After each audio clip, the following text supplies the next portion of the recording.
And if I seem a little nervous, that's because, well, this is my very first time working here at the Massapequa chapter of the parents of the lesbians, the gays, the bisexuals, the transgender, the curious, the creatively concerned, and others.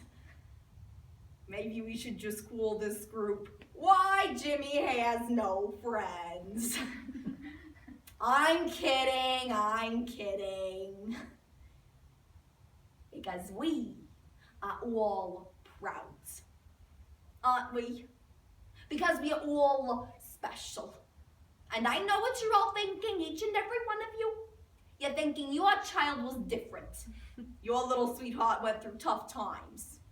Your little booby was a nightmare, but you were still warm and non-judgmental and loving. Well, you can just stop right there. Because I am here to show you, to prove to you, that I am the most tolerant, the most accepting, and the most loving mother of all time. You'll see. Edwin Hubble Chapin once said, "No language can express the power and beauty and heroism and majesty of a mother's love." In Pride and Joy, we meet Helene Nadler, a woman who fully embodies this idea of motherly love in her attempts to accept and support her children and all of their quirks. Through her struggle to come to terms with the true identities of each of her 3 children, we're able to see that it's in the most difficult of times that the most genuine love and devotion shine through. And although we are all individuals, each and every child is deserving of their role as a mother's Pride and Joy by Paul Rudnick. So it all started about 10 years ago. My oldest child, my daughter, Leslie. What was I thinking? She comes to me and she says, "Mother, I have something to tell you. I'm a lesbian." And I said, "Leslie, take a look at yourself. You're a professional tennis player, you live with a female social worker, you have 2 cats named Alice and Mrs. Dalloway, and what is that smell?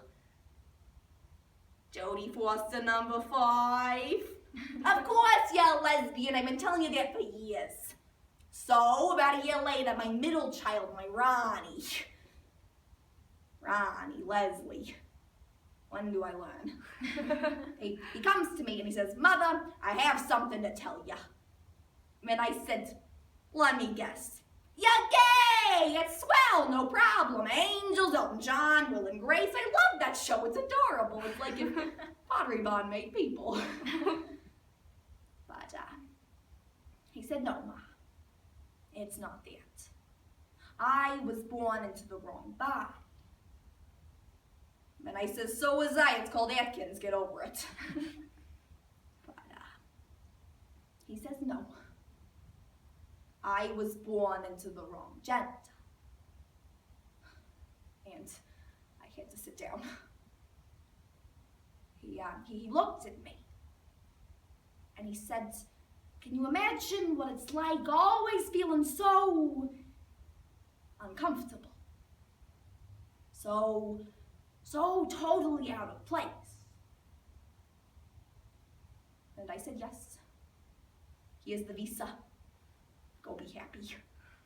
So a year later, I'm riding high. I'm thinking, look at my beautiful family. There's Leslie and Marsha, that's her partner, and they're having a baby. I am thrilled. And then in walks Ronnie, excuse me, Veronica.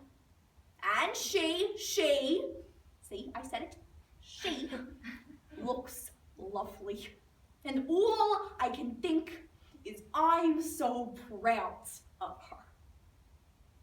And then she walks over and she says, "Mother, I'd like you to meet my girlfriend Renee.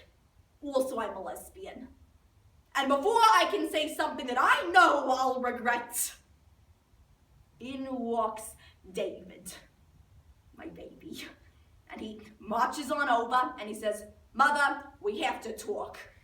And I'm giddy, I'm flying, so I say, what is it? You're gay, you're transsexual, you're a pregnant Nigerian lesbian flight attendant, whatever it is. I love you. And he says, well, first off, I'm gay. And I said, yawn, next. He said, I'm also seriously into leather. And I said, great, I'm into fur. But he says no. I am the president of the International Order of Gay Leathermen, which is dedicated to the practice of bondage, sadomasochism, and verbal abuse.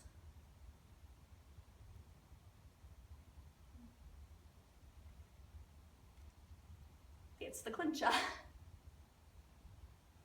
It's my Purple Heart, my Nobel Prize in motherhood.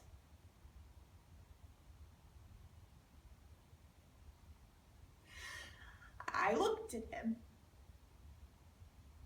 and for just one moment, I became so intolerant.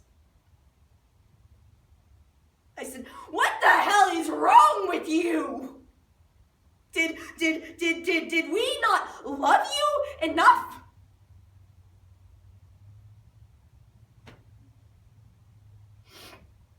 And later that night, after everyone leaves, I turned to my husband and I said, Maury, I gave birth to 3 perfect children. What did you do? And he ignores me. I'm sorry, I'm rambling. It's just, well, lately I've been feeling so sorry for myself, and I know I don't have any right to. It's just, well, last night, my daughter Leslie and her partner gave birth to a beautiful baby girl. They named her Rebecca Michael Miracle O'Malley Naylor in that original.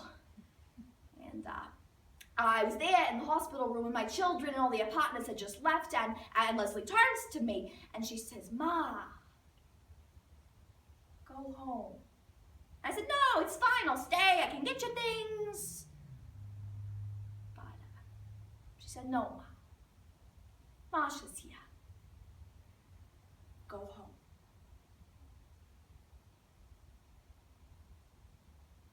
Go home? To who? To what? To a husband who ignores me and a photo album full of ancient history of David and diapers and Leslie holding a tennis racket and Veronica when she was a man.